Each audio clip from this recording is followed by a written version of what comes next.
guys, it's Sean and Mark here from Offgrid RV, and today we've got a bit of a different video for you. We're testing out the capabilities of a fully fledged off-road touring vehicle versus the Explorer LST. What we're looking at today is off-road capability, off-grid power systems and how long you can stay off-grid, as well as the fuel consumption of your vehicle while you are set up for touring. Perfect. I reckon we should get into it. Let's go, let's go.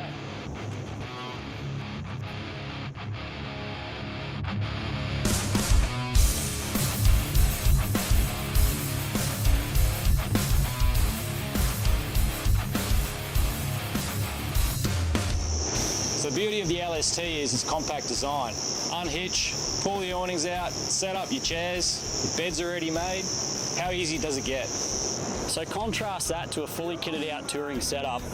Don't get me wrong, rooftop tents are great. It's so simple to jump up there, unclip it, it pops up within minutes. But look at the Explorer LST. This feels a little bit more compact and you can really feel how tight it is in the space that you've got.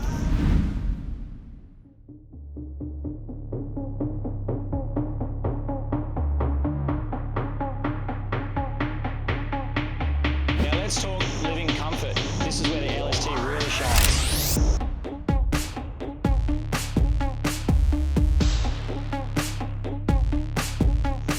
So inside the LST, we have a proper queen size bed with quality mattress topper. Blinds on a double glazed window. That helps keep the noise and the light out so you can have a good sleep in. On the practical side of things, we've got an internal vanity, an external kitchen sink, an outdoor kitchen with pantry space, internally a 130 litre fridge, and externally a 65 litre fridge. We've even got a 23 litre microwave in there, making meal prep comfortable no matter where you are. Inside you'll also find strip lighting, air conditioning, diesel heating, and even a TV. And on the outside, we've got a hot and cold shower, perfect for rinsing off after a dusty day. Living out of your typical touring four-wheel drive setup, you'll usually have a smaller double bed with a thinner mattress. And while the rooftop gets you off the ground, it's just not the same as stepping into a fully enclosed camper. While I might have a fridge, generally speaking, having a sink, an outdoor pantry or built-in shower is something that you have to bring as an extra. And there's no sealed living space here and no aircon, so in hot or cold weather, or even when it's wet, it can be really a bit of a downfall. Now let's talk storage. Something that becomes a huge deal once you're a few days into a trip. So as we look at a touring four-wheel drive setup, you've got trays and canopies or tubs and canopies. Storage is built around the vehicle. You can have drawers, you can have roof racks, but you're still rummaging around inside trying to find what you need. If you load it well, this kind of touring setup is perfect, but you just got to pay constant attention to how you load it, so that way you can easily access things when you do need it. The LST comes with thoughtful design storage everywhere. Internal cupboards, pantry space, external locker and drawer. That means you can stow gear, food, tools, accessories in a dedicated spot where you actually reach them. Everything has its place and you're not constantly rearranging bags just to find a pot or a cable. It's packed into a camper, not piled in around things.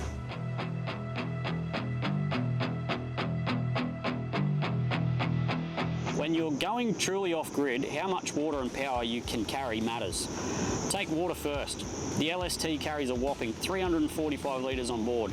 That's a huge reserve for drinking, cooking and showers without lugging jerrys around. Now looking back at your typical four-wheel drive setup, you're talking about half of what the LST can carry, and when you're talking space and weight, that's great for a couple of days, but definitely not right for staying off-grid for long periods. On the power side, the LST spec is serious. 1320 watt solar array paired with 600 amps of lithium batteries gives you a huge off-grid window. Fridge, lights, fans and even air conditioning for longer stays with minimal worry. In contrast, a four-wheel drive mounted system might only offer around 400 watts of solar. The battery capacity could be a little bit more or less depending on what space you've got around it. Smaller panels and batteries like that do keep essentials going, but they drain faster and don't recharge as quickly unless you're running the engine for a lot of time. So relatively speaking, the LST will do everything so much nicer. Bigger battery, bigger solar, a lot more water. It's just going to be more comfortable off-grid. Comparing it to the rig behind me, let's be honest, it's great for comfortable weekends away, but it really is limited when you're talking long off-grid stays.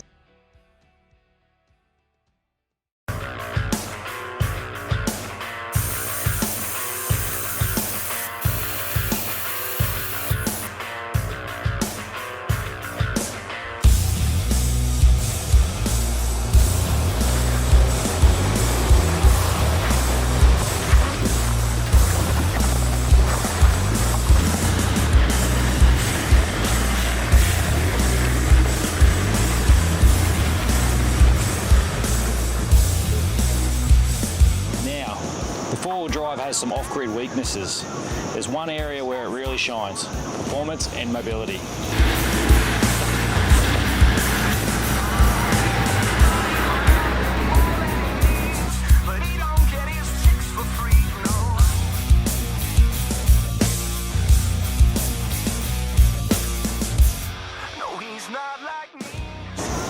Take Sean's tuned V8 79 series. With a custom J-Mac coil suspension conversion and GBM upgrades designed for heavy loads and better articulation across rugged terrain. It's built to tackle nearly everything Australia throws at it.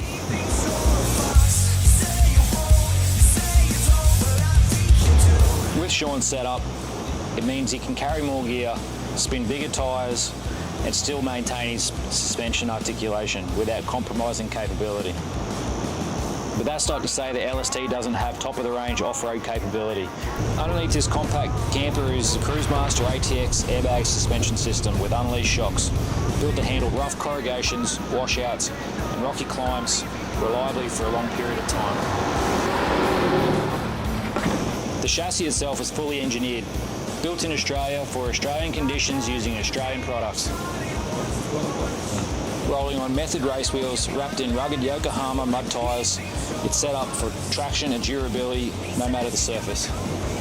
Plus you get practical off-road essentials like 2 rated recovery points, rear mud flaps, a carbon rear winch and mounted MaxTrax boards. So when you're deep in the bush, you're more prepared for the unexpected. So all these things put together make the LST a perfect touring rig and capable of going places a vehicle such as the Land Cruiser can go.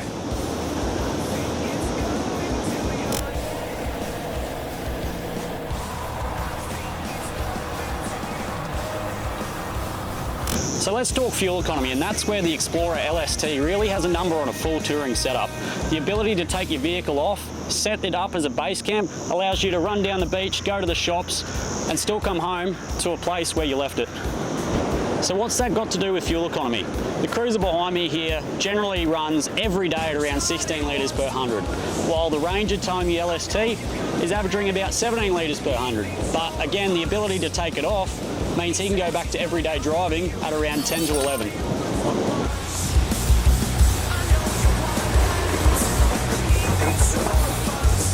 So we've taken a look at the two very different setups, from the Land Cruiser to the LST. What do you think, Sean? Yeah, look, I've lived out of the Cruiser for a couple of weeks at a time, and to be honest, I could be swayed to the Explorer LST. Setting it up as a base camp and the off-grid capabilities, you can't go wrong with that. No, it's very, very easy, and that was the whole premise of the build, was that anyone can hook it up and you are ready to tour. Anyway, thanks for tuning into this comparison. If you did have any questions about the Explorer LST, drop us an email or give us a call. And what I want to know in the comments below, which one would you choose?